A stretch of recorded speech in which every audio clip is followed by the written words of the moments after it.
Noon pa man, pangarap ko na talaga magka-Aerox. Kaya naman nung nagkaroon ako, pinangako ko sa sarili ko na aalagaan ko. Araw-araw ko papaliguan at papanatilihin kong malinis. Tapos ibibenta ko. Siyempre, nakuha ko mura, binta ko mahal. Anyways guys, chinek na pala ni Bossing yung mga papeles. Tapos in-explain ko na din kung paano kontrolin yung panel niya. Nilakasan ko nga yung boses ko eh. Tapos sinabay ko dun sa mga kumakalansing, baka kasi mamaya marinig ni Bossing umatras pa. Anyways guys, effective nga at nabunutan ako ng tinik sa dibdib nung nagbayad na sila. Katapos ko nga bilangin, nagpicture na kami para makauwi na sila. Nice deal Bossing, bye-bye, thank you, ingat kayo sa pag-uwi. Tuwang-tuwa nga pala yung tito ko kasi may ulam na kami pag-uwi.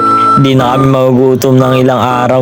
Kinabukasan, alas 6 pa lang ng umaga, umalis na ako. Syempre, for the commute tayo ngayong araw. Uwi ko nga sa bahay, may dala-dala na akong motor. Sa wakas, di na ulit ako maglalakad. May pang-service na ako pag mag-aabal tayo. Pwede mo ding bilhin kung gusto mo. PM mo ako, yun lang, follow po mo.